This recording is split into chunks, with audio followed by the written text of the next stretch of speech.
En la gracia y la belleza de su figura, en sus movimientos suaves y ligeros, en la nobleza y dulzura de su aspecto, había algo que me fascinaba.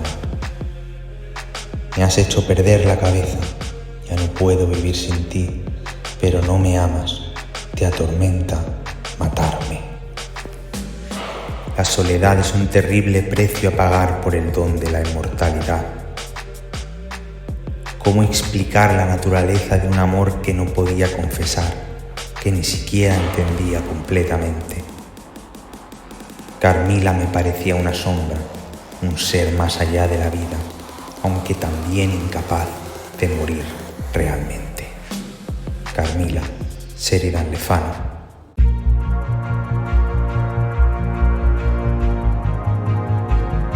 Nigromantes Literarios, un programa dedicado al apasionante mundo de los libros y mucho más, con Saray Ramírez y Naviru Xorno.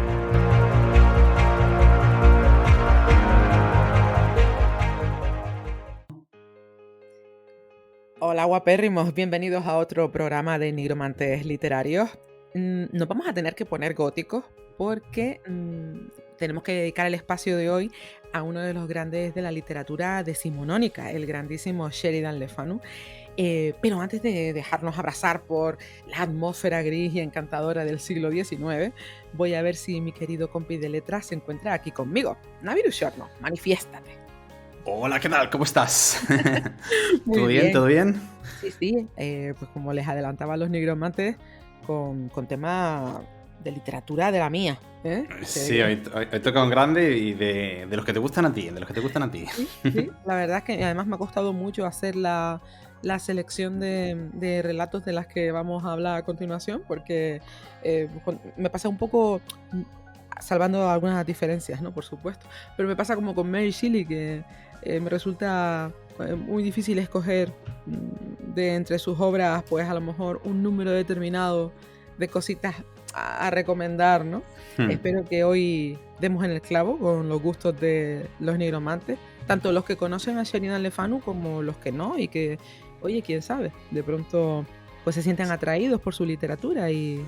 Sí, yo tengo que reconocer que yo conocía bueno, que ha escrito Carmila, pero no conocía nada más. O sea, me he leído bastante para prepararme este programa. Así que no me llevo látigo, ¿vale? Pero bueno, me ha pasado un poco como con Bram Stoker, descubrimiento, porque las cositas que he leído me han dejado... ¡Wow! ¡Wow! Sí, Sheridan, es mucho Sheridan. Pero mira, ¿qué te parece si nos embarcamos ya? Sí, vamos ya. Rotamos manos, y contamos algunas cositas. A mí me parece que lo suyo sería empezar con una biografía. Sí, déjame a mí si quieres la biografía, Venga, ¿vale? Me parece fantástico. Que me he estudiado un poquito esto, ¿no? Y bueno, pues eso, mi cometido no es otro que explicar quién era Sheridan Le Fanu. Ya lo hemos mencionado alguna vez en el podcast, ¿no? Y ahora en este programa pues vamos a profundizar un poquito en su vida, en su obra. Lo primero que me gustaría decir, tras haber leído un poco su biografía, es que este hombre, de seguir vivo y de vivir cerca de ti, ¿no? Pues probablemente sería ese vecino extraño que siempre cierra las cortinas y está con las luces apagadas y con velas, ¿no?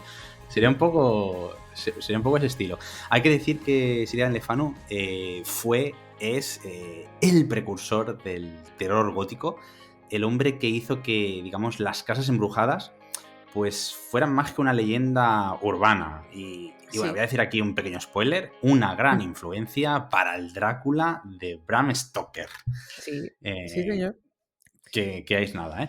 Bueno, pues vamos con los primeros años de su vida. El titular sería algo así como: cuando ser raro ya era cool, ¿sabes? Por así decirlo. Le Fanu nació el 28 de agosto de 1814 en Dublín, Irlanda, en una familia de clase media, con un padre que era pastor protestante y probablemente, creo yo, responsable de hacer que el pequeño Sheridan pensara mucho en fantasmas, en demonios y lo que sea, pues, que está acechando en las sombras, porque ¿qué esperas de alguien que creció rodeado de sermones sobre el bien y el mal y un montón de cuestiones de moralidad victoriana, ¿no?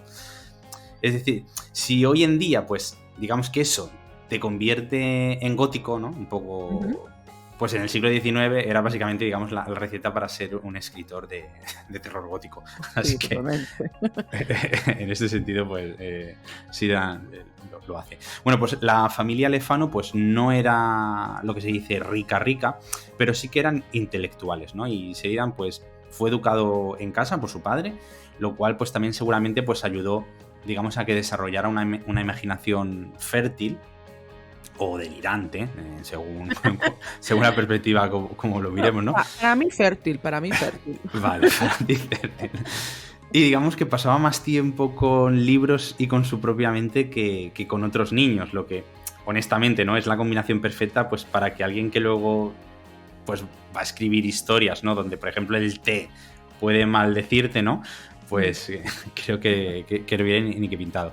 Eso sí, antes de convertirse en el maestro de lo sobrenatural, pues digamos que Sheridan probó suerte como periodista. Y aquí es donde las cosas se ponen interesantes porque, verás, no era el típico periodista, digamos, como que persigue la noticia, como Tintín, ¿no? Sino era, digamos, el tipo, ¿no? Que bueno, prefería quedarse en la oficina, ¿no?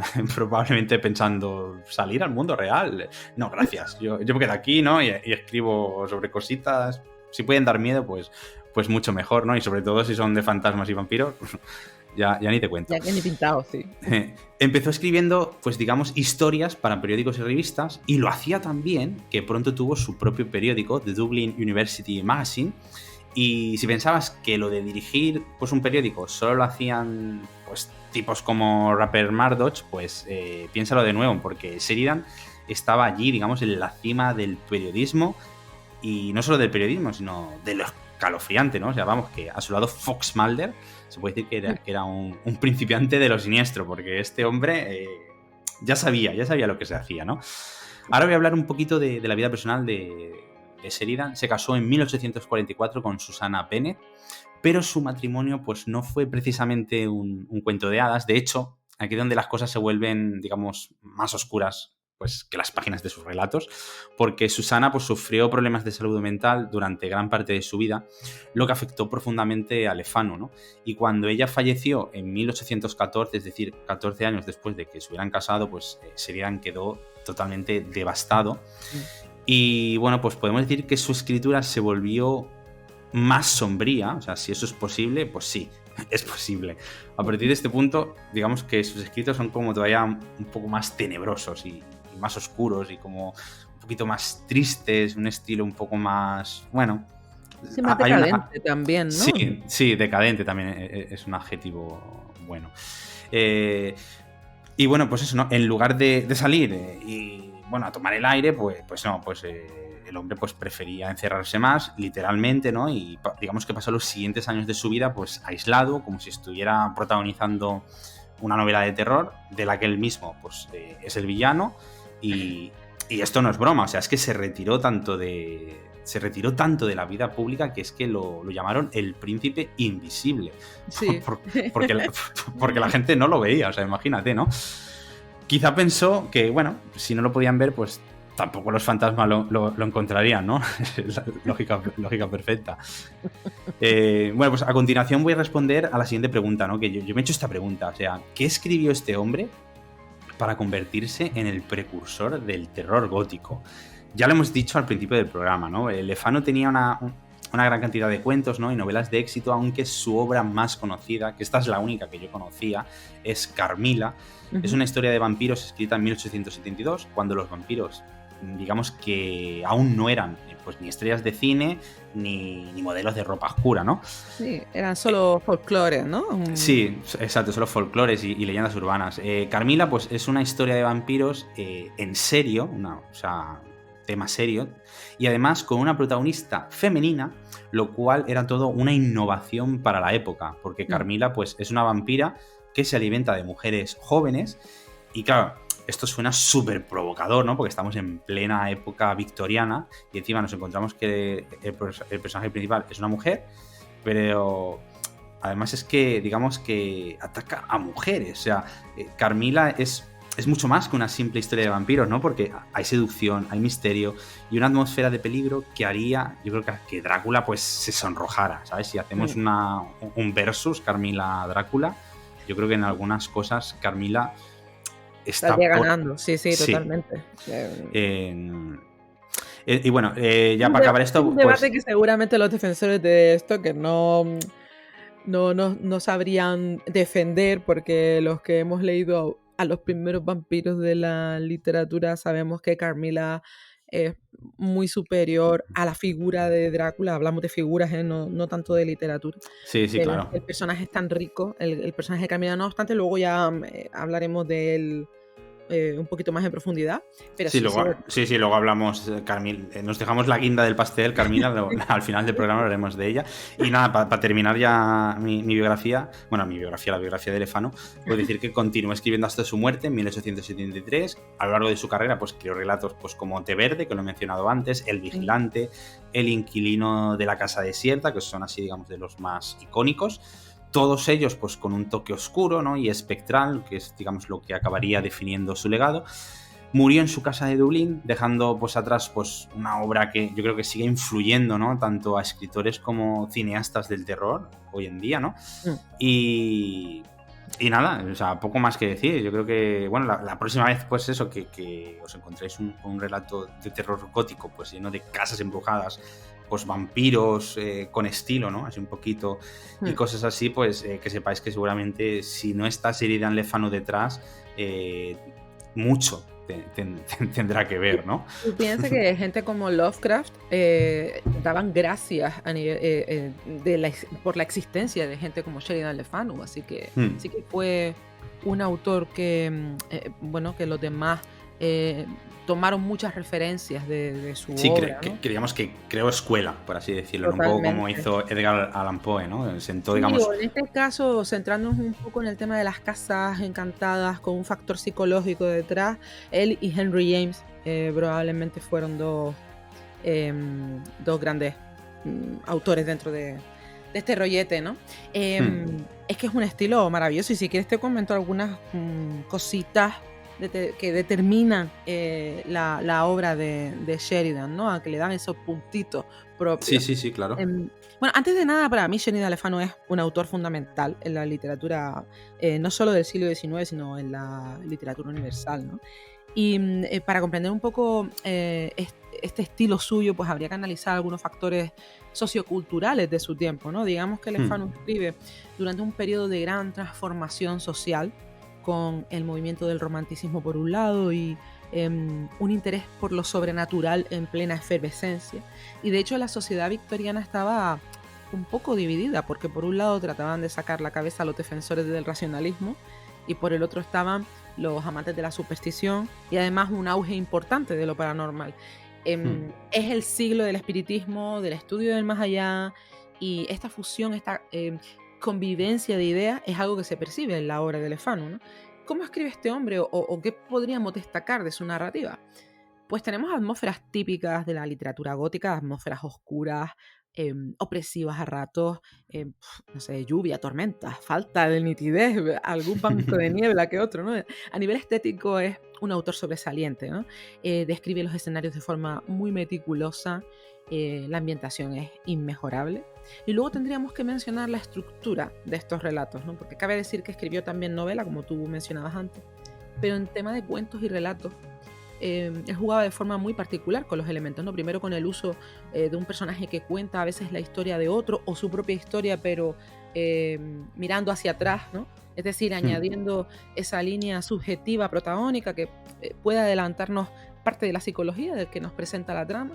Y tal vez esa técnica hoy en día sea más habitual, pero por entonces solo unos pocos autores lo ponían en práctica. Y desde el punto de vista del lector, pues resulta apasionante quedarte intrigado pensando que tal vez la historia está siendo contada desde la objetividad o que quizá el personaje que nos la traslada no está en sus cabales, ¿no? Esa incertidumbre es un sello distintivo del trabajo de Le Fanu.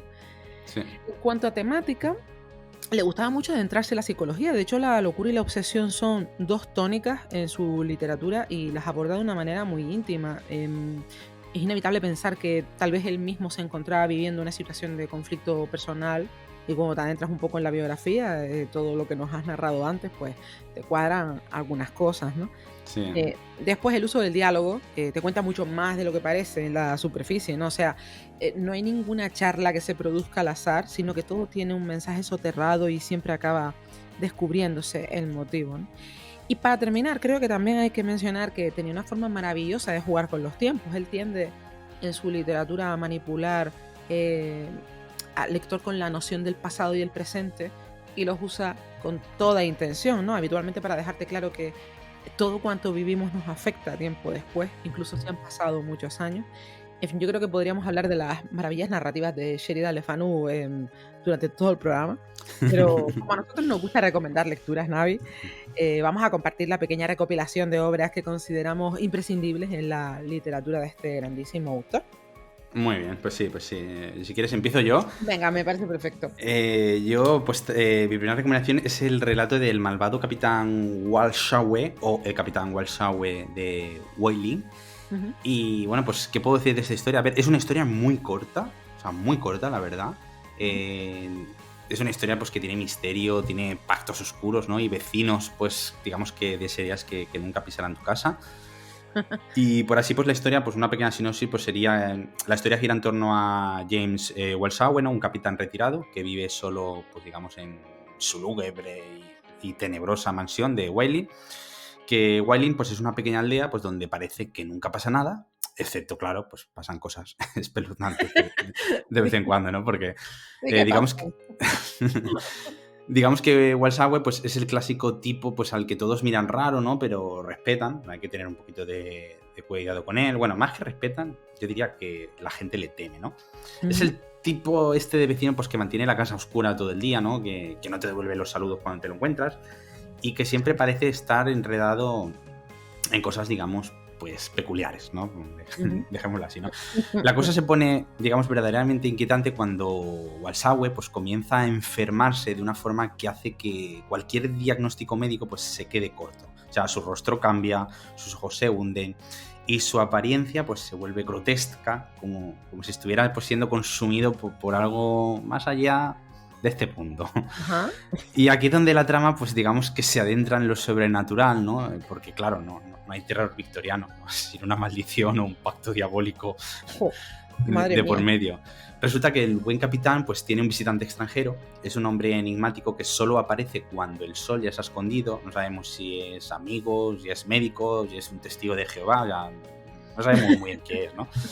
Y este individuo, pues, parece estar relacionado con un oscuro trato que el capitán realizó, uno que, pues, sorpresa, no salió como él esperaba que acabara, ¿no? Así que digamos que mientras su salud, pues, se deteriora, pues también lo hace su conexión, pues, con este misterioso ser. Y claro, todos en el pueblo, pues, empiezan a preguntarse, pues, ¿este hombre hizo un trato con el diablo?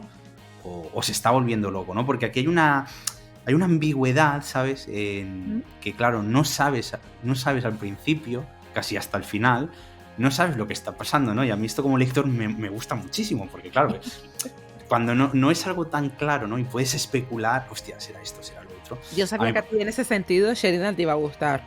Sí, y digamos que es el rey de la ambigüedad, sería. Y bueno, luego pues la ambientación en este relato, pues como te has indicado antes en el estilo, pues es tremendo, o sea, es opresiva, es oscura, ¿no? O sea, mientras uno lee la historia, es como si la propia historia, pues, te murmurase, ¿no? La aldea de Wailing, pues, está retratada de una forma muy singular, las descripciones son sutiles, ¿no? Los adjetivos que utiliza el autor, pues, para describir, por ejemplo, la casa de Walshawe, pues, van a hacer que leamos el relato, digamos, con respeto. Ya condicionado, sí. Sí, exacto, condicionado, ¿no? Como, uy, aquí hay que ir con cuidado, ¿no? No quiero decir mucho más de esta historia porque no quiero estropearle, digamos, a nadie la experiencia, ¿no? de leer este relato. Solo añadir, pues, que los temas que abordan, ¿no? Pues son el aislamiento, la ambición, la desesperación, ¿no? El capitán, pues, es retirado y sin muchas expectativas en la vida, pues, parece haber hecho un trato, ¿no? Para obtener algo más, ¿no? Y digamos que como todas las historias de pactos diabólicos, por así decirlo, ¿no? Al final, bueno, el final siempre puede ser cualquier cosa. Sí. Puede ser siempre cualquier cosa, ¿no? Y bueno, lo dejo aquí, ¿vale? Porque es que si no se me va la lengua. Sí, es complicado con Sheridan no trasladar más de la cuenta, ¿eh? Claro, especialmente porque es que, por ejemplo, este relato creo que eran, 10, 12 páginas máximo. Claro. Entonces, claro, es difícil hablar de él sin hacer, Sin hacer meterlo en el spoiler. barro, sí. Sí. Bueno, pues ahí lo dejamos. Yo la verdad es que este concretamente creo que no lo he leído, así que tendré que buscarlo. No me pongas el látigo. No me lo he puesto, el tipo. Perdona. Bueno, vale, va. No te preocupes. Ya pondremos. Pues si te parece, Navi, yo te voy a hablar de Deacon el Diablo. Deacon el Diablo es una de las obras más intrigantes de Sheridan Le Fanu. O sea, es un relato publicado en 1861 que sirve como excelente ejemplo de cómo este autor fusionaba lo sobrenatural con ese profundo de la identidad, profundo estudio, Sarai, de la identidad humana. Es que tengo tantas ganas de contar cosas de Le Fanu que me como las palabras, ¿no? Esta es la historia de un abogado que viaja al campo para encargarse de la compra de una finca y, bueno, de hecho es él mismo quien nos narra la acción. Y en la trama, este hombre se encuentra con un inquilino llamado Tom Crook, que parece tener a su vez una extraña relación con un joven al que apodan Deacon el Diablo. Bueno, el relato va sobre las supersticiones locales y tal vez estén en parte justificadas por el comportamiento extraño de este chico. Como vemos, este es un elemento que se repite en la obra de Le Fanu, ¿no?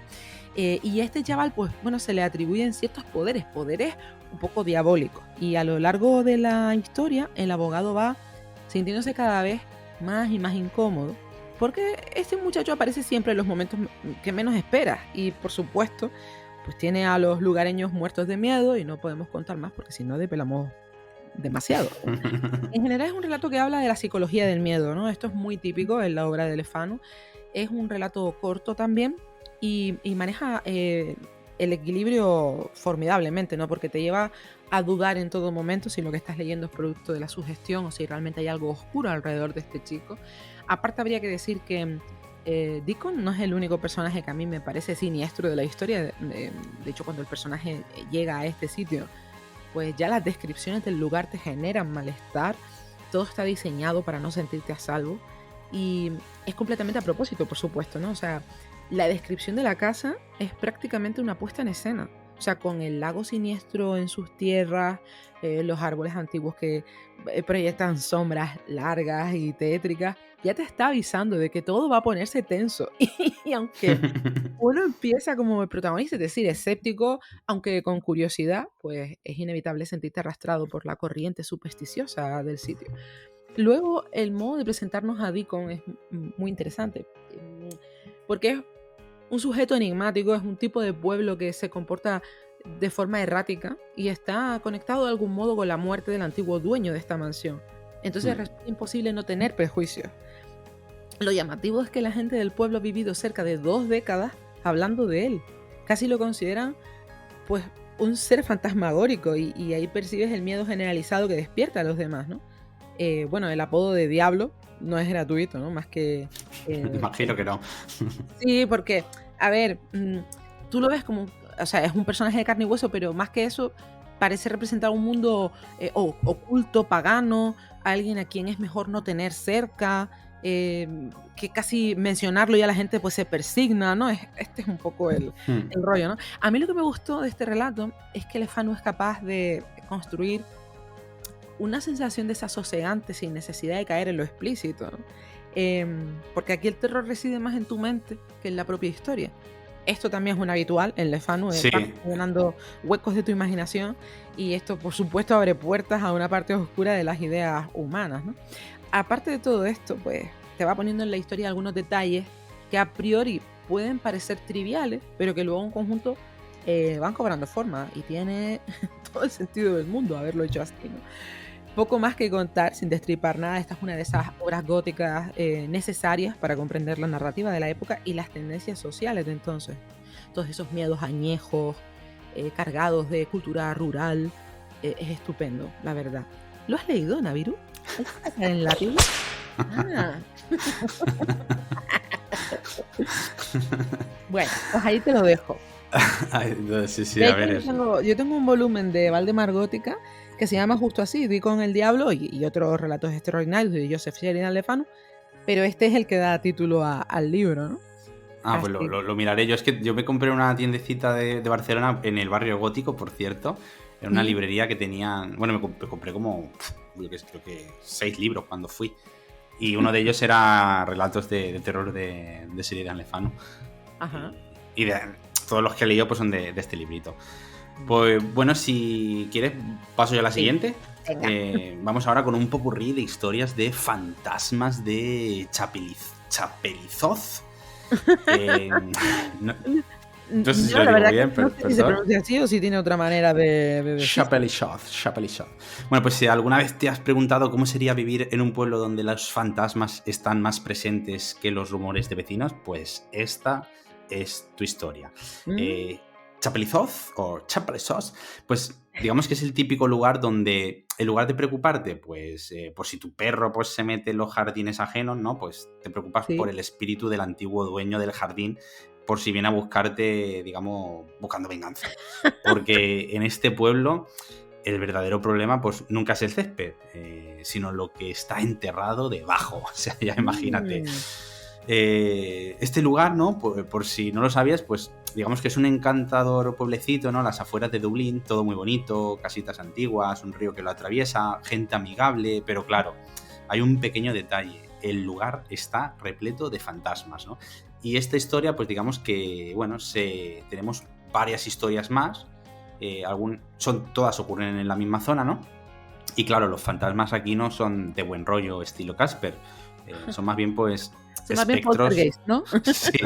Sí, que te van a hacer que pases la noche en vela, ¿no? Pues es una colección de relatos, ¿no? Le Fanu pues nos sumerge, pues, digamos, en las misteriosas leyendas, ¿no? Y las macabras historias, pues, que circulan por las callejuelas del pueblo, desde apariciones terroríficas hasta duelos, pues, que terminan en tragedia, ¿no?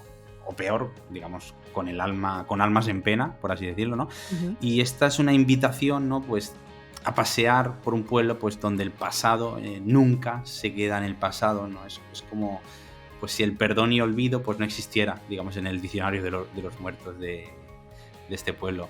A mí la historia que más me ha gustado, pues digamos, de todas las que hay, pues hay un tipo fortachón que, bueno, pues le gusta dar palizas a la gente. O sea, él es así, el hombre, ¿no? Provoca a la gente para dar palizas. Encantador.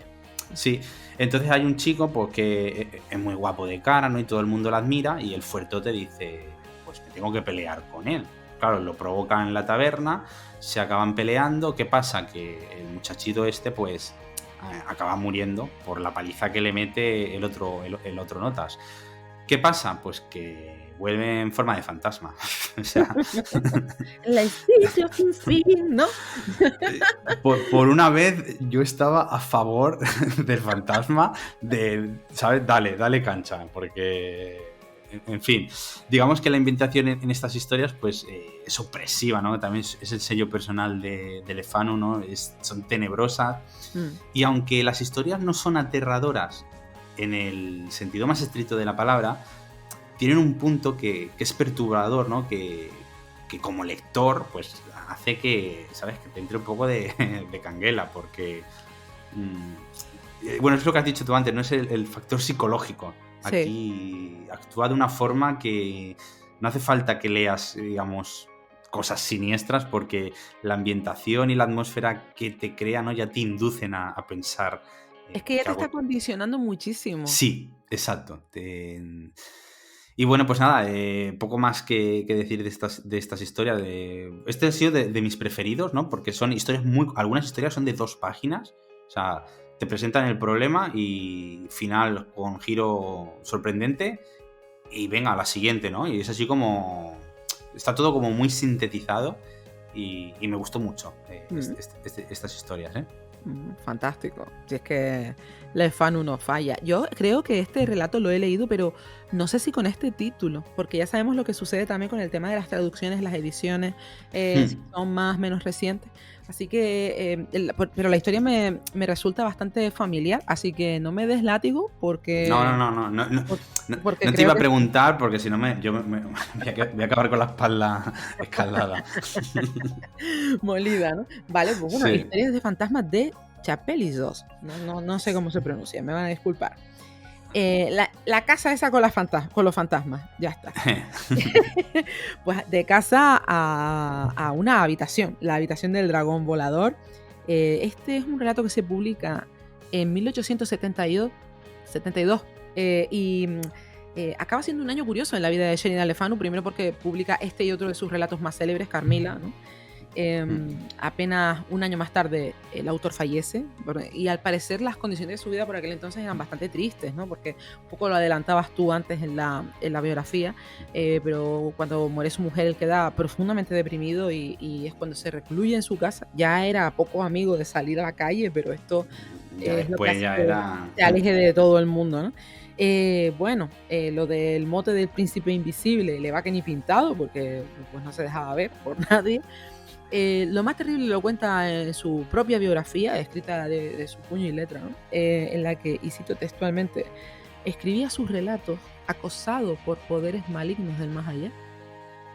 Es que él aseguraba que cuando una persona está en un momento vulnerable, el inconsciente queda desprotegido y es cuando la esencia del mal aprovecha para establecerse. O sea, hay un dolor ahí que evidentemente estaba afectando la personalidad de Le Fanu, ¿no? Y sea como fuere, pues no deja de ser un ser humano pidiendo ayuda, ¿no? En cuanto a la habitación del dragón volador, Sarai, no te vayas por las ramas. También hay algunas traducciones, como la posada del dragón volador, pues se aleja un poco del ambiente sobrenatural de la novela gótica al uso y entra de lleno en uno de los horrores más extendidos de su época, que era ser enterrado vivo, ¿no? Aquí tenemos el caso de Edgar Allan Poe, que estaba obsesionado con su Sí, verdad, es algo muy recurrente, ¿no? Sí, muy recurrente, pero es que, a ver, ya en su momento lo comentamos, es que había hasta una asociación que se encargaba de este tema. Es un tema maravilloso que podríamos tratar un día, darle solo... Sí, bueno, yo sé que en algunos sarcófagos, desde dentro, tenían una cuerda a una campana por si el muerto se despertaba para que tocara la campana. Una vez lo habían enterrado, o sea, imagínate que, ¿sabes? No, a ver, perdóname, pero es que además enterarte que a lo mejor tu vecino que había fallecido un par de semanas atrás, oye, ¿no te has enterado de que fulanito se levantó de entre los muertos, ¿sabes? Y resulta que no estaba muerto, estaba de parranda, como quien dice. Tremendo, y además tiene que ser más en esa época, que siempre decimos que era como muy siniestro, ya todo alrededor, la estética, de pronto despertarte en plena noche y notar que estás sepultado. Sí, encerrado en una caja. Amigo, yo no sé, pero además era al parecer algo bastante frecuente por aquel entonces, ¿no? A saber si era algún componente atmosférico o alimenticio, pero el hecho está en que mucha gente dejó registros, ¿no? de esas experiencias, ¿no? Tras ser enterrado vivo. Vamos a seguir, Sarai, con el dragón volador. Sí, porque... Bueno, el relato de Sheridan está ambientado en la época posterior a las guerras napoleónicas. Es un periodo en el que los británicos se sentían muy orgullosos de sí mismos y solían visitar el territorio vencido como celebrando su gesta. Y en la historia de la habitación del dragón volador, pues tenemos como personaje a un joven inglés aristócrata que viaja a Francia y allí se enamora de una mujer misteriosa. Hace amigos y logra conocerla en un baile de disfraces, ¿no? Este hombre se hospeda en la posada del dragón volador, que es un lugar con un largo historial de desapariciones extrañas y mucha leyenda sobrenatural a su alrededor. Y es aquí donde esa mujer, que por cierto está casada, pues decide tener una cita con él. O sea, este es uno de los relatos con más sustancia de Le Fanu, ¿no? Hay un sentido de fatalismo y desesperación constantes en la trama, ¿no? Es más, uno de los temas centrales del relato es la obsesión, ¿cómo no? Y también la influencia del pasado en el presente, ¿no? La habitación actúa como un símbolo de lo oculto, lo no resuelto, lo secreto, lo traumático, y todo ello persiste en el tiempo, ¿no? Volvemos a encontrarnos ese peso emocional en los escritos de Le Fanu. Y en este caso la habitación es un punto que confronta al personaje con sus propios temores y deseos, ¿no? Aparte un poco por lo que comentaba antes, ¿no? El diálogo en esta narración es fundamental porque te va transmitiendo la tensión creciente entre personajes, la forma en que se relacionan entre ellos. Es un reflejo de cómo se producen esas dinámicas de poder y control y el enfrentamiento que mantiene cada uno consigo mismo, ¿no? De forma interna, quiero decir. Y sí que noté un punto distinto en la manera de proyectar al personaje masculino principal, porque de alguna forma hace que la figura del héroe tenga una influencia del contexto cultural y, como comentábamos antes, pues el resultado de las guerras napoleónicas dejó un resabio muy amargo en los hombres franceses de entonces, que habían sido criados y educados para ser conquistadores y en definitiva hombres victoriosos, ¿no? Aquí en este relato han de convivir con esa sensación de pérdida. Y luego el tema de los simbolismos en la historia, porque Lefanu no escoge el dragón como título al azar, es una criatura peligrosa, mítica, y no habría causado el mismo efecto pues si hubiera titulado el relato, pues no sé, como La habitación del oso, ¿no?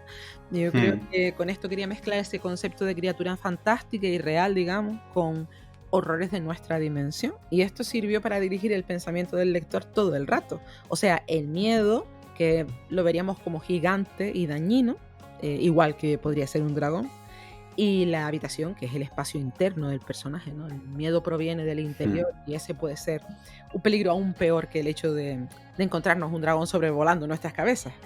No dejes que hable tanto, Navi. No, es que me gusta escucharte. Bueno, pues este es otro relato que te recomiendo. No te voy a decir si... sí, dale al látigo porque sé que no te lo has leído. Dale. Muy bien. Muy bien.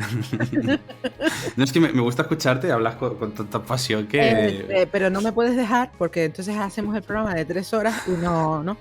Bueno, pues venga, pues pasamos a la visión de Tom Chuff. Chuff. Bueno, si les suena el nombre, pues tal vez sea porque ya han escuchado sobre él en esas reuniones familiares en las que alguien cuenta historias de fantasmas después de la cena. Pues sí, pues aquí viene otra. Esto sí, esta historia tiene un toque de humor negro, ¿sí? que me gustó mucho, me gustó mucho. Bueno, comenzamos con el protagonista, Tom Chuff. Sí, ¿cómo sería el apellido? Pues no lo sé, supongo que Chuff. No lo sé, Chuff. Yo suelo decir las cosas como se escriben. Si lo escucho a alguien, ya lo digo como lo dice el alguien, pero si no... Bueno, pues Tom Chuff es el típico personaje pues, de aldea, ¿no? Un hombre que pasa más tiempo en la taberna que en su casa, siempre con una jarra en la mano, ¿no? Y una buena excusa pues, para evitar el trabajo. O sea... un auténtico experto en el noble arte de la procrastinación, por así decirlo, ¿no? Un día, pues después de tomarse unas cuantas, y cuando digo cuantas, pues me refiero a que ya ni las cuenta, pues decide echarse una siesta en el cementerio, porque claro, ¿a quién no le va a gustar dormir después de una buena borrachera entre tumbas? Además, muy a mano, ¿no? Y cómodo, una lápida así. Sí. Es un lugar acogedor, o sea, no hay ruido, no hay gente que te moleste. O sea, es un buen sitio para reposar un ratillo. Aquí es donde, digamos, que se pone la historia interesante, porque mientras está, digamos, en el más profundo de los sueños etílicos, ¿no? Pues Tom tiene una visión, pero no una cualquiera. O sea, de esas en las que sueñas que vuelas o te encuentras en pijama en el trabajo, no. O sea, Tom sueña que se encuentra con un cortejo fúnebre que lleva un ataúd. Que hasta ahí, vale, puedes decir, bueno... normal, ¿no? Pero ¿y si te digo yo que es que cuando él se acerca a mirar quién está dentro, a que no adivinas quién hay dentro del ataúd? ¿Él mismo? Efectivamente, o sea, él mismo, con la cara pálida, ¿no? La mirada perdida, o sea, eso es un golpe de realidad, ¿no? Entonces, claro, cuando Tom se despierta, el susto es monumental, ¿no? De repente la resaca, o sea, ya no parece tan mala, ¿no? En comparación con la idea de estar muerto, ¿no? Y aquí donde digamos, Lefanu pues nos muestra su ingenio y ese toque de humor negro que yo he dicho, ¿no? Porque a partir de este punto, pues Tom, que antes se reía de todo y de todos, pues se convierte en un hombre cambiado, o sea, deja el alcohol y se convierte en un ejemplo de virtud. O sea, aunque claro, también empieza a evitar el cementerio, ¿no? Pues como si fuera la oficina de impuestos, porque claro, le traen muy malos recuerdos. Lo interesante en este relato, pues, es no solo el giro que da el personaje, ¿no? Sino cómo Lefanu, pues, utiliza, digamos, el humor y lo sobrenatural, pues, para explorar temas más profundos, ¿no? Porque la historia nos habla del miedo a la muerte, de cómo una experiencia límite, pues, puede hacernos cambiar, aunque sea por el tiempo que dura el susto, porque ya iremos viendo que a medida que pasan los meses, el protagonista vuelve a las andadas, un poquito, ¿no? Mm. Y bueno. La cabra tira al monte. Exacto, ¿no? No quiero decir mucho más porque, que, claro, como siempre, el estilo, pues, en este relato, pues, mezcla lo grotesco con lo humorístico, ¿no? Hay una atmósfera aquí. Es inquietante, pero también tiene cositas divertidas, ¿no? A mí, por lo menos, pues, me ha hecho reír en algunos trocitos, ¿no? Porque no solo te deja con una sensación de, digamos, de escalofrío, ¿no? Sino que, bueno, tiene momentos así, bueno, que están chulos, Y nada, poco más. La moraleja de esta historia, pues, podría ser, pues, bueno, que la muerte nos acecha a todos y que deberíamos vivir cada día, pues, como si fuera el último. Es la moraleja final que yo saco de este relato. Carpe diem. Sí, y también que bueno, que a lo mejor dormir en un cementerio puede ser una opción fresquita para el verano, pero igual Sí, estás con una... para dormir la mona no es el sitio, el mejor sitio. Pues lo curioso del tema, Navi, es que yo como la visión de Tom Chuff no lo conocía este relato, pero sí que lo había leído en otras... En alguna antología lo he debido leer porque... ¿Te suena algo? Sí, muchísimo. O sea, también estamos hablando de que yo la última vez que leí a Sheridan, creo que fue hace 2 o 3 años, y fue porque me leí de nuevo una antología que ya había leído de antes, pero no incluía este relato. O sea que igual esto lo leí cuando yo tendría 18, 19 años. Wow. Sí, porque... Ha llovido, ¿eh? Sí, por eso te digo que, a ver, sí, me gusta mucho Sheridan, pero no lo tengo tan fresco después de todo, ¿no? Bueno, no hay látigo, no hay látigo. No hay látigo, lo siento. En cuanto a literatura del siglo XIX, es complicado, ¿eh? Sobre todo dentro del género de terror, porque no... Vaya paliza me estás dando hoy. No, que va, si lo vamos sumando todo, yo todavía tengo la espalda peor que la tuya. Vamos con Té Verde, Navi, lo mencionabas al principio en la presentación. Sí. Té Verde se publica en la antología, es una antología que se llama En un cristal oscuro, In a Glass Darkly. Para mí es uno de los cuentos más destacados de Lefanu. Forma parte de los relatos del Dr. Martin Hesselius, al que se podría considerar el primero de los detectives paranormales de la literatura. Por cierto, el caso de Carmilla se encuentra en uno de los archivos de este hombre. Ahí es nada la mentalidad de Sheridan, ¿no? Un easter egg dentro de... Totalmente, sí. Es algo que creemos que es como novedoso en la literatura. Sí. Y no, ya lo hacían autores como Sheridan, ¿no? Sí, bueno, en el especial que hicimos de Don Quijote... Sí, es verdad. En Don Quijote él mismo menciona libros que ha escrito Cervantes. O sea... Es genial. Bueno, pues hablemos de Té Verde, ¿no? Aquí conoceremos al reverendo Jennings, que bebe un extraño elixir y sufre un colapso con alucinaciones horribles, ¿no?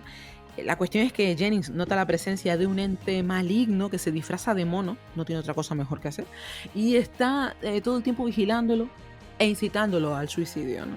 Este es uno de los casos que estudia el Dr. Hesselius, pero no vayan a pensar que es un relato de detectives a los Sherlock Holmes, porque en realidad es más bien, y antes tú también lo has mencionado y me llama mucho la atención, pero es más bien una investigación paranormal, muy al estilo de Mulder y Scully, ¿no? Con las limitaciones de la época, lógicamente, ¿no? Pero sí, es como son expedientes X, ¿no? Bueno, este es un relato complejo. Por el factor psicológico y el punto del que pretende partir. No se trata de un cuento de fantasmas típico de Lefanu, sino más bien un modo de advertir sobre los peligros que entraña abrirnos a otras realidades, ¿no? Como comentábamos antes, en sus últimos años Sheridan pues estaba atravesando ese momento personal difícil y él mismo aseguraba estar siendo asediado por entidades oscuras, ¿no? Y en esta historia en particular resulta curioso que el personaje beba un brebaje que le permite expandir su mente. Suena un poco a sustancias que no viene al caso recomendar, pero sí. que siempre se emplean en diferentes rituales para alcanzar visiones más completas del mundo. Y bueno, eso como a modo anecdótico, ¿no? Pero aquí vamos a encontrarnos como temas básicos la locura, la obsesión, otra vez, con personajes anclados en su tragedia, atrapados en miedos propios y un tanto antiguos. Y cuando estos personajes se obsesionan con el té verde, el entrecomillado, la percepción de la realidad se va transformando o distorsionando, según queramos verlo. ¿Cómo no? Le Fanu repite con el factor sobrenatural y todas las experiencias que se padecen en esta historia pueden ser producto del deterioro mental o tal vez se traten de verdaderas fuerzas ocultas, ¿no? Es muy ambigua en realidad y lo que creo es que Le Fanu es quien se cuestiona en su vida personal estas cosas, ¿no? O sea, él teme estar desequilibrado a nivel mental y prefiere tener una alternativa, por incomprensible que parezca, ¿no? También habla del trauma. Como vemos, hay muchas cosas no resueltas para este autor. De hecho, uno de los personajes aquí ha perdido a su pareja y es por eso que empieza a obsesionarse con ese té verde. A mí es que me conmueve bastante el deterioro emocional de Le Fanu, ¿no? Que estuvo obsesionado con la muerte de su mujer hasta el punto de proyectar esa idea de forma casi enfermiza en mucho de lo que escribió. A todas estas habría que aclarar que en la Inglaterra victoriana la salud mental era pues prácticamente una marginada, o sea, no se entendía el trauma como algo necesario. Sí, eso te iba a decir. Tratar, sí, y por lo general las personas con trastornos complejos eran ingresadas en centros junto a toda clase de enfermos y condenados a sufrir hasta el fin de sus días, o sea... Sí, de todas maneras yo creo que en la actualidad, creo que es una asignatura pendiente este tema. Ya imagínate si hablamos del siglo XIX. Yo creo que, sí, partiendo de que no era tan sencillo compartir públicamente esas experiencias, ¿no? Que, digamos, pudieran resultar extrañas, pues sin caer en el riesgo de acabar en una institución mental, que nada tiene que ver con las de hoy en día. Creo que en este relato en concreto Le Fanu pretendía pues señalar ese papel de la sociedad en la comprensión de la salud mental, que por entonces estaba pues eso, muy estigmatizada, ¿no? Se empezaban a especializar los doctores en cuestiones de la mente humana, ¿no? Pero, y que luego fueron el punto de referencia para la psiquiatría moderna, pero Le Fanu ahí te está justificando porque él no sale, porque no tiene relación con nadie, porque teme de sí mismo. En el fondo él sospecha que algo malo le está pasando y prefiere estar ahí en su soledad decimonónica, así como sus banquitos de niebla, ¿no? En su casa, pero prefiere estar ahí y trabajando, ¿no? Sí. En un lugar donde él siente que ya no va a hacer nada, ¿no? Bueno, si quieres ya me lo pongo, ¿vale? Venga, póntelo. A mí me parece un relato muy especial y no es particularmente mejor que otros, ¿no? Pero... No, sí, he leído varias biografías de él en distintos sitios y té verde se menciona en casi todas las páginas que he visitado para hacer la biografía. Yo es que hasta hace no mucho pensaba que era un relato más bien de estos poco conocidos de Sheridan y yo siempre le he tenido como, no sé, una estima especial, ¿no? Es un relato que me dice mucho de él, en realidad. Yo ahora mismo estoy bebiendo un té verde color rojo. Ah, vale, bueno. Pues, menos mal. No, el brebaje no te va a llevar a charlas con fantasmas ni nada por el estilo. Ni hay monos instigándote a hacer cosas malas. Así que... Espero que no. Pero ahora está todo nevado y estamos bajo cero. Ahora cuando saque a las perritas espero no encontrarme a nadie en el bosque. No, seguro que no. Tú aléjate del cementerio, sobre todo eso. Sí. Yo al cementerio lo piso solo el día de Nochebuena. Es tradición. Eso me parece una maravilla. Este año necesito fotos, ¿eh? Este año te hago un vídeo, entonces si quieres. Mira, haré un vídeo en el Instagram de Nigromante Literario para que todo el mundo lo vea. Me parece una pasada, ¿eh? En directo, en Nochebuena. ¿Qué está haciendo Navirú? Visitando un cementerio. Para que luego digan que la macabra soy yo. Sí, pero que esto es algo tradicional que hace todo el mundo en Finlandia. O sea, no es algo... A ver, que no es morboso, que es simplemente una actividad, es una manera de conectar con esos para seres. Para presentar los respetos a los familiares que no están y le dedican un momento en la Navidad. Pues mira, me parece hasta poético, ¿eh? Bueno, pues si te parece vamos con un relato. Este me ha gustado mucho. El título me llamó muchísimo la atención. Se titula El niño que se fue con las hadas. Y bueno, pues empecemos con la historia. Nuestro protagonista es Edmund, un niño pues, como cualquier otro. Bueno, cualquier otro que vive en una granja pues aislada en el siglo XIX, ¿no? Con una madre devota y un montón de tiempo libre pues para soñar despierto y meterse en problemas.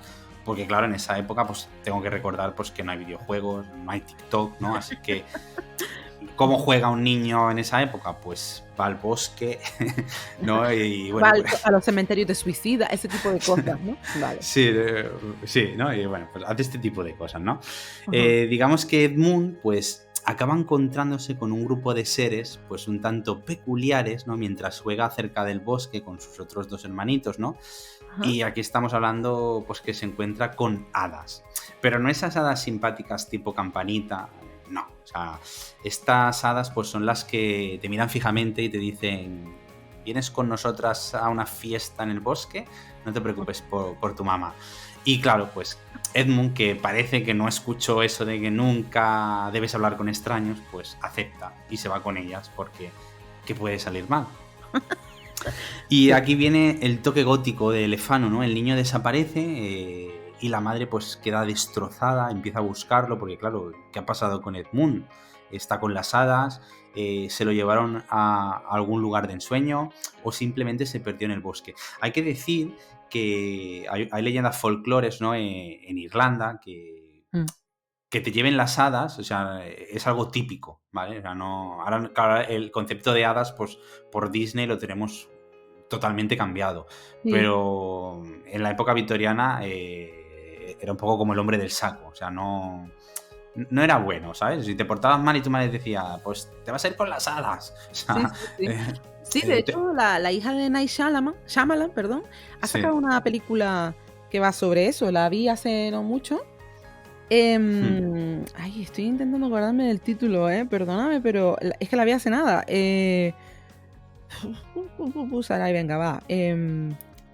Está en la punta de la lengua. Sí, Los Vigilantes. Los Vigilantes. Y va sobre esto, ¿no? Sobre esta, o sea, se inspira en esta tradición de las... Sí. Ah, qué bien. Bueno, pues, ¿qué es lo que ha pasado con el niño, no? Porque esto, pues, si quieren saberlo, pues tendrán que leer el relato, por supuesto, ¿no? Y bueno, aquí, pues igual el estilo de Lefano, pues se caracteriza justamente, pues, por dejarnos, pues eso, preguntas sin respuestas. Volvemos a una atmósfera, pues, llena de misterio, ¿no? Que yo creo que es que... O sea, mira que cuando ves películas o ves series, sobre todo series de Netflix, ¿no? Que tienen un montón de thrillers de este tipo, las estás viendo, ¿no? Y cuesta, ¿sabes? Este ambiente que Lefanu en muy pocas páginas lo consigue. O sea, me parece que es algo espectacular, ¿no? Porque no lo estás viendo, simplemente lo estás leyendo, ¿no? Y te lo estás imaginando tú. Y no sé, me parece algo digno de elogio lo que hace este hombre. El autor consigue dirigir tu mente a ese punto. Y eso es algo extraordinario. O sea, ojalá todos los autores tuvieran capacidad suficiente como para transportarte a esa realidad que él ha creado de la nada, ¿sabes? O sea, es una maravilla. Sí, y luego se puede decir también que Lefano es una especie como un experto, o sea, como un maestro de la alquimia, ¿no? Porque te mezcla los elementos, por ejemplo, del folclore irlandés que estaba comentando antes, ¿no? Pero es que los utiliza pues para explorar, digamos, pues las ansiedades profundas de la época, ¿no? En este caso, por ejemplo, pues es el de la madre devota que bueno, pierde a su hijo, ¿no? Y claro, se la han llevado a las hadas, ¿no? Y luego, aparte, claro, está mezclado pues con la superstición, ¿no? Frente a la religión de la madre, ¿no? Y claro, hay una fina línea, ¿no? Entre lo que es real y lo que es fantástico en este relato. Ya te digo, es que no quiero decir mucho más porque creo que es importante que la gente lo lea, ¿no? Sin desvelar el gran kit, ¿no? Y por eso no quiero decir mucho más, pero este relato me gustó mucho porque tiene unos momentos, no sé si decir sobrenaturales, pero son unos momentos que este también es de mis preferidos, ahora que lo estoy pensando. Este también es de mis preferidos. Y nada, pues eso, al final del relato pasan cositas. Vale, y lo voy a dejar así. Y si quieres ser testigo de estas cositas, pues ya sabes, hay que leer el relato titulado El niño que se fue con las hadas. Wow, es que este no lo he leído, ya me puedes dar el latigazo. ¿Este no lo has leído? No lo he leído, no. Este no. Latigazo. O por lo menos no lo recuerdo como tal. Creo que son 7-8 páginas y este es el último en el libro este que me compré de Sheridan Le Fanu. Wow, tío. Creo que es una forma magistral de terminar el libro. No, y de hablar también, supongo que de una realidad social, de un drama social como eran las desapariciones de niños, que eran muy habituales por aquel entonces. Los niños se sumergían en zonas de vegetación muy, muy densa y desaparecían inevitablemente, ¿no? Esto es un tema que también da para mucho, ¿no? Pues sí, este está apuntado, porque no lo he leído. Vamos con el tío Silas, Navi. Venga. Advertencia con el tío Silas porque van a necesitar gafas de la época para leerlo y no perder la paciencia, ¿vale? Es un libro extenso con, por supuesto, un lenguaje gótico. Entonces, si un lector pues no está acostumbrado a este registro, pues a ese estilo narrativo que puede llegar a desesperarte y quizás hasta llevarte a abandonar la lectura, ¿no? Pues sería una pena porque la historia tal vez tarda un poco en arrancar, pero el resultado es fantástico. Está encajada en el género de historia de fantasmas, pero para mí no es una historia sobrenatural. De hecho, se me antoja más una novela de suspense, que juega bastante con el misterio, que otra cosa, ¿no? También hay algún crimen por ahí. Originalmente el formato de la novela se repartió en 3 volúmenes y fue de algún modo precursora de las series literarias que conocemos hoy en día. Y a partir de esta fórmula, pues, muchos otros autores coetáneos se animaron a publicar en fracciones, digamos. Sí. La historia nos la cuenta Maud, que es una chica inglesa de familia adinerada, a la que solo le apetece dar paseos por la finca de su padre junto a su doncella y aprender buenas maneras, protocolo, idiomas y todas estas cuestiones importantes para una señorita de su tiempo, ¿no? Sí, dibujo, sí, piano, francés. Sí, exactamente. Pero todo cambia al morir su padre y ella queda como única heredera de la fortuna. Lo que pasa es que al ser menor de edad, tal y como señala su padre en el testamento, Maud deberá trasladarse a vivir con su tutor, el tío Silas. Y este personaje es bastante particular, porque se trata de un anciano muy estropeado que cometió muchas locuras, ¿no? Durante su juventud y ahora está arruinado, pero vive gracias a la manutención que le pasaba a su hermano, el padre de Maud. Aquí empieza lo bueno, porque claro, en el caso de que Maud muriera antes de cumplir la mayoría de edad, la fortuna familiar iría a pasar al tío Silas. Y puede que esta chica, claro, puede que esta chica sea un poco ingenua, pero llega a la conclusión de que vivir con una persona a la que no conoce y que podría beneficiarse de su muerte, pues puede ser cuando menos terrorífico, ¿eh? Sí, no. Primero, este hombre lo intenta por las buenas, ¿no? Es decir, que su hijo y ella, su primo, acaben casándose, pero es que es un insufrible. Entonces Maud pues siente mucho rechazo hacia él y el plan no sale, como el tío Silas espera.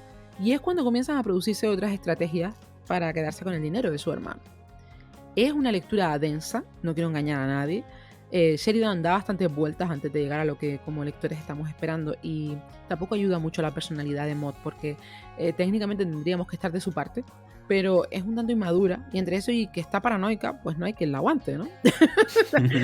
Sin embargo hay algo que engancha en esta trama, no sé, en ese aspecto está lograda porque parece que no está contándote nada o que trabaja sobre la misma idea todo el tiempo, pero luego comprendes que era el propósito del autor desde el principio, ¿no? Que te sintieras como Maud, que tuvieras esa duda constante de si estás o no a salvo, de si has de confiar o si debes hacer algo para evitar lo que estás temiendo. A ver, lo que ocurre es que una vez te lees Carmilla, esperas que una novela del mismo autor tenga ese componente y se aleja bastante de ese Lefanu que conocimos ahí, ¿no? En Carmilla. Pero el tío Silas es una obra gótica indispensable, es claustrofóbica, actúa como una crítica social demoledora hacia los círculos en los que el dinero importa más más que la sangre, pero también que la integridad incluso, ¿no? Aparte creo que Lefanu se atrevió a hacer cosas inusuales entre los autores de su tiempo, ¿no? Porque normalmente las mujeres en las historias eran meros personajes secundarios y él acostumbraba a ubicarlas como protagonistas, no en todas sus obras, por supuesto, pero llama la atención que lo hiciera justo en historias que al final resultaron ser las más famosas, ¿no? Y en esta novela me gusta mucho que la acción principal se desarrolle en un escenario que casi es otro personaje de la historia, porque la casa es muy simbólica, ¿no? Es opresiva, casi una cárcel. Es esa estructura totalmente laberíntica, con pasillos oscuros, puertas cerradas, de algún modo combina con el estado psicológico de Maud y esa historia familiar que atormenta a todos los presentes, ¿no? Es brillante, un poco extensa, pero brillante. El tío Silas es una novela que hayas leído, ¿no? Déjame. Ajá, muy bien. Bueno, lo que sí que mientras me estabas hablando de Mort, del personaje protagonista, yo hace un par de meses me leí el libro de Henry James, Washington Square, Ajá. que también es estadounidense, pero es también del siglo XIX. Y digamos la protagonista absoluta, ¿no? Que es un poco parecido, ¿no? Pero bueno, aquí, digamos, la trama es diferente. Ella es rica, ¿no? Y se quiere casar con un chico, digamos, pobre que le quiere quitar todo el dinero, ¿no? Y el padre, pues, le dice, si te quedas con él... Pero bueno, el personaje femenino es así también como muy insípido y un poco como estabas tú describiendo a Mort. Amor, sí. Y... No tiene nada que ver con Carmila, porque el personaje de Carmila claro, pero es por romper una lanza, ¿no? Porque claro, estamos también acostumbrados un poco a los protagonistas que sean personajes potentes, ¿no? Y claro, cuando ves a alguien que es totalmente diferente, digamos, es un poco antihéroe, ¿no? Es como que lo rechazamos muy rápido y ni siquiera... Porque claro, el autor ha hecho este personaje de esta forma por una razón, ¿no? Claro. Y esto es lo que a veces hay... Porque claro, el libro de Washington Square también lo leí en un club de lectura y a casi nadie le gustó el personaje principal. Y claro, yo intenté analizarlo, digo, porque sí que es verdad, digo, hostia, es que vaya muermo de protagonista, pero... claro, hay momentos en los que esa forma de ser hacen que la historia, pues, ¿sabes?, cobre un sentido totalmente diferente, que con un protagonista, digamos, pues mucho más valiente y echado para adelante, no hubiera ocurrido eso, ¿no? Y al final es así por algo, ¿no? Y bueno, simplemente quería decir eso. No, es muy interesante porque incluso como autores normalmente tendemos a pensar en personajes que vibren de alguna manera, ¿no? Sí, o que el lector conecte, ¿no? Y a lo mejor este rechazo es algo que adrede, ¿no? Que es una capa más en este sentido, por ejemplo, que Lefanu ha hecho, ¿no? Para... Sí. Porque al final, ¿en quién te posicionas? ¿En la insípida protagonista? o en el que se la quiere cargar, ¿no? Bueno, claro, es por algo. Sí, esto es... De todas maneras no quiero adelantar nada, ¿vale? Porque El tío Silas es una novela obligada para aquellos amantes de la literatura. No, esta me ha dicho que es larga, pero bueno... Es larga, tendrá como unas 600 y pico páginas, más o menos. Uy, hostia. Sí, hostia. Sí. Y por lo menos, claro, tú piensas que estaban repartidas entre volúmenes. Entonces, bueno, pues... Yo es que tengo el volumen 1, o sea, el volumen solo de un tomo, nada más. Sí, con todo incluido. Son 600 y pico páginas, si no me equivoco. Sí. No lo tengo aquí a mano ahora, pero sí. Bueno, pues si te parece bien, vamos a hablar de la joya, de la corona, de las historias de Lefanu. Carmila. Sí. Carmila. Bueno, tú has dicho antes que el libro se publicó en 1872, género terror gótico, novela corta, publicada 25 años antes de Drácula, de Bram Stoker, así que Carmila mordió primero, por decirlo así, ¿no? El vampiro de Polidori antes. Ah, mira, es verdad, es que no... ¡Ay! Me tengo que poner otro látigo porque... No, pero mira, tenemos que poner... Exacto. El vampiro / Polidori / Lord Byron, ¿vale? Porque ahí como no se sabe, pero... El libro que tengo apuntado, creo que me lo recomendaste en la primera temporada, han pasado ya 3 años y sigue ahí. En el programa de Vampiros Ilustres, fíjate, me acuerdo. Sí. Es que al final no bueno, lo de siempre. La vida, yo igual, muchachos, si es que no... Vampiros Ilustres 1X06.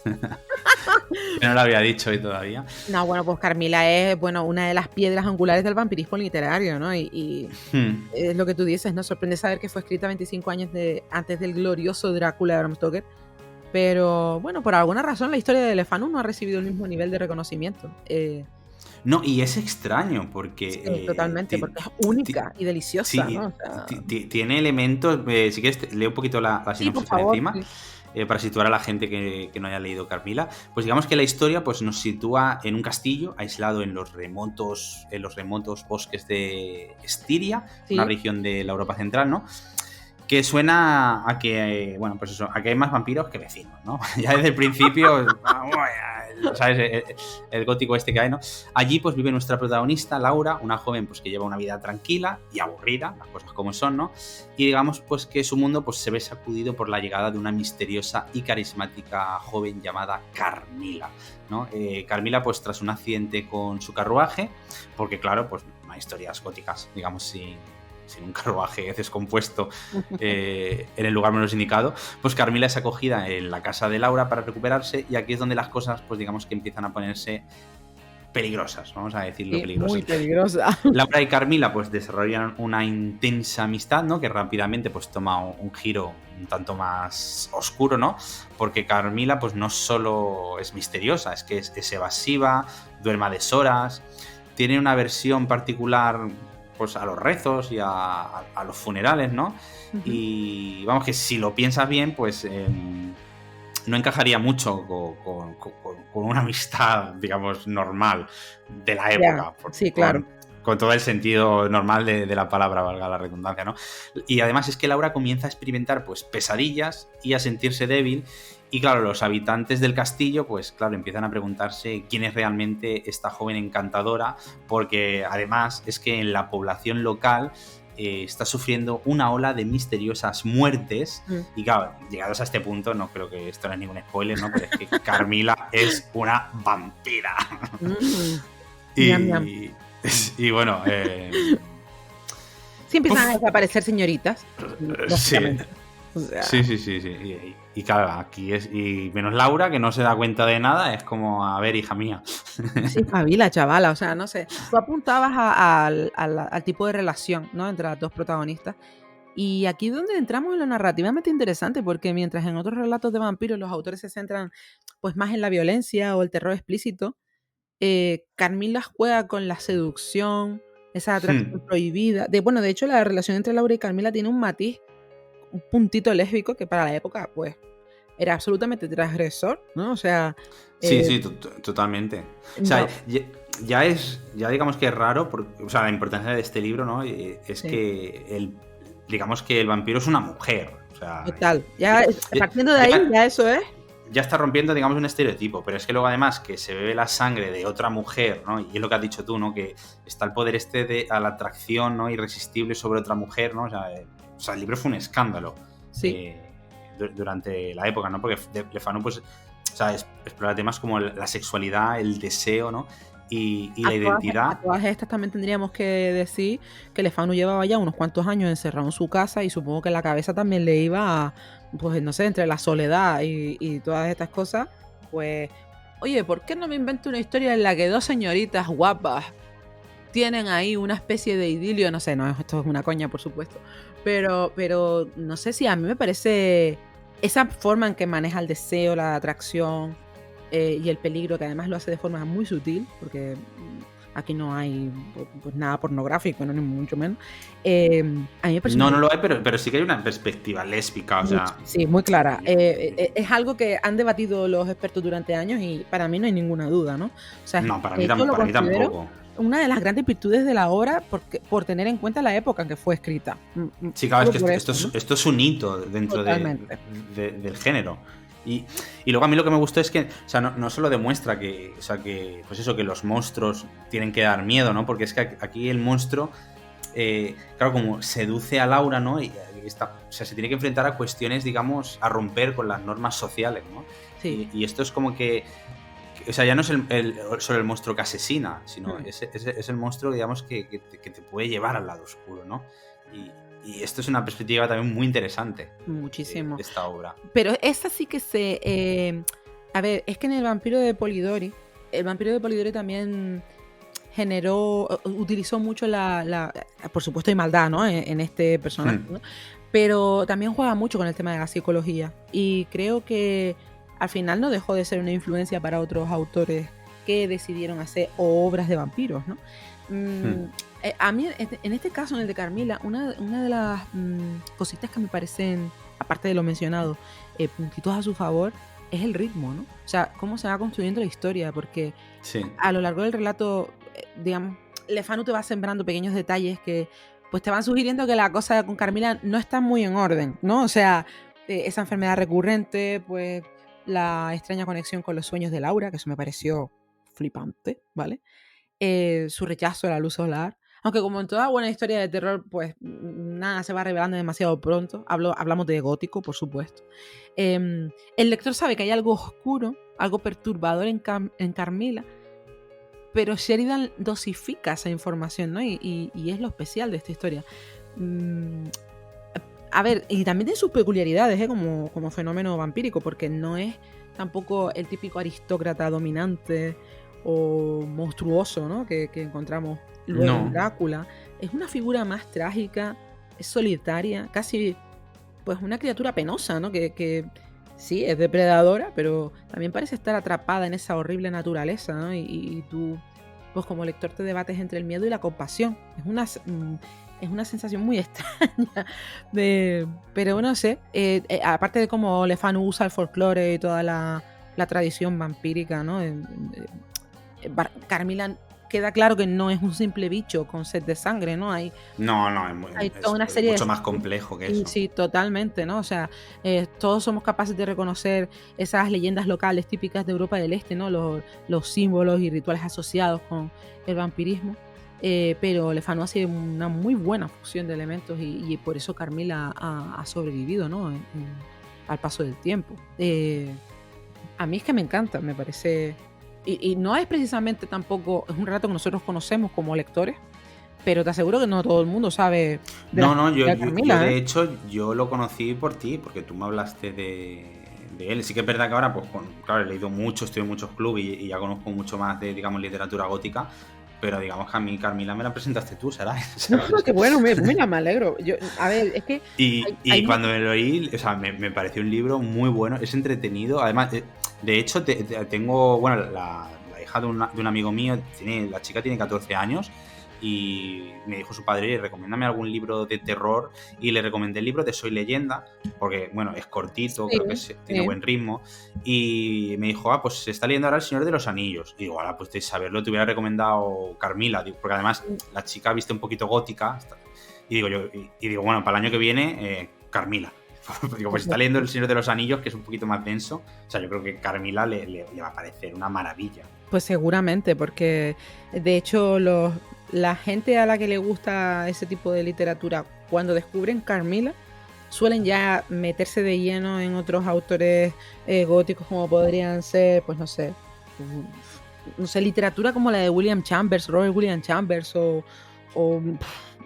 bueno, el propio Sheridan Le Fanu, o Francis Marion Crawford, ¿no? Son autores que cualquier amante de lo gótico debería leer, ¿no? Por supuestísimo, Mary Shelley tiene que estar en esa lista. No. es que digo, ¿lo dice o pongo el audio? Mary Shelley para mí es Dios. Total, sí, feo. Pero sí, no sé, además hay muchos autores. El propio cuento de Jekyll and Mr. Hyde es una obra maravillosa, ¿no?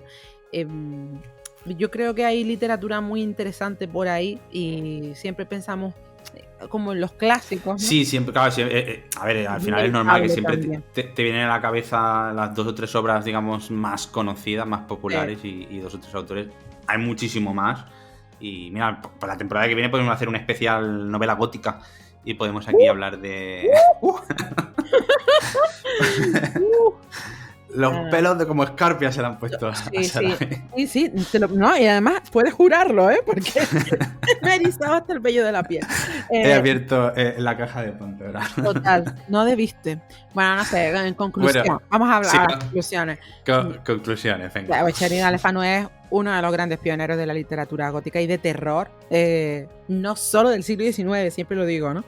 Y creo que no siempre recibió el reconocimiento que merecía, pero... bueno, su influencia en el género es innegable, ¿no? Y el legado que dejó de una calidad sobresaliente, con esos personajes llenos de matices.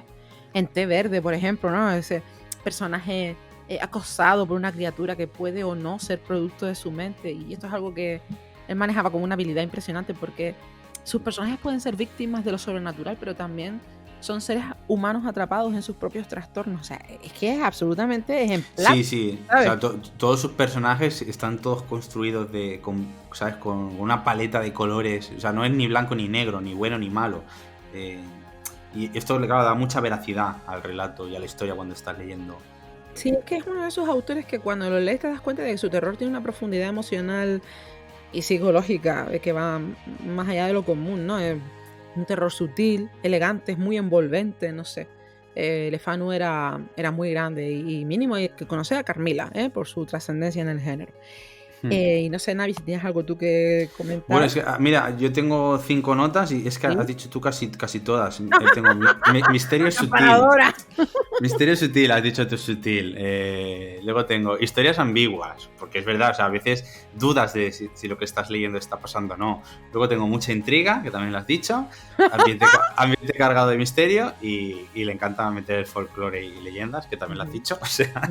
Bueno, pues me alegra que coincidamos, porque a veces siento que soy un poco loca y que veo más allá de lo que es, ¿no? Pero sí, a ver, no sé, Sheridan Le Fanu es un imprescindible, ¿no?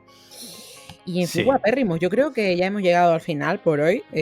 Sí, al final de hoy y casi al final de la temporada, porque llega la Navidad, el próximo programa ya es el último programa, Sarai, de esta temporada. Me da pena, pero al mismo tiempo es un programa que yo siempre espero, porque si no me equivoco, ¿qué tendremos en el próximo programa? Bueno, pues como siempre, el último programa nosotros lo dedicamos a hacer las mejores recomendaciones de lo que hemos leído en el presente año. Yo traeré el burro por delante, 4 libros, y Sarai traerá otros 4 libros. Los numeramos en plan PlayStation, bronce, plata, oro y platino, como el año pasado. Vale, sí, venga. Es que el año pasado me parece que lo hiciste tú. Y lo hice yo y yo no te avisé. Entonces ahora ya te aviso con 2 semanas de antes. Te aviso con 2 semanas de antelación. Intenta. A mí ya no. Algo curioso es que cuando pasa el tiempo, ya no me coincide, ¿sabes? Esta división. Es como que, bueno, va leyendo cosas nuevas y los recuerdos juegan también con el libro, ¿no?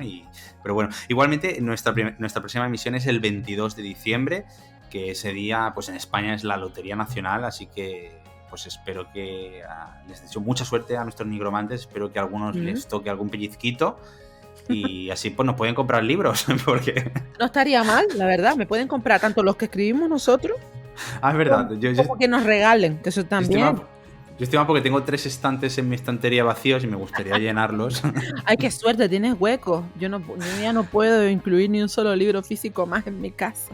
Sí, tengo huecos, pero que me compré el año pasado una estantería más con 6 huecos y me quedan 3 por llenar. Bueno, ahí lo dejo. Yo qué sé, yo es que he estado pensando, si compro otra estantería ya tendría que colgarla porque, colgarla literalmente del techo, porque no puedo ponerla en una pared, ya tengo las paredes que había para esos supuestos y están todas ocupadas. Bueno, pues Nigromante, cita obligada, las recomendaciones sabemos que son pues como un momento especial para nosotros, que es cuando más frikis nos ponemos, hasta que llegue el día ya saben. Sí. Así que ya saben, lean mucho y sobre todo sean muy felices. Has escuchado Nigromantes Literarios. No te olvides de darle like y suscríbete. Adiós.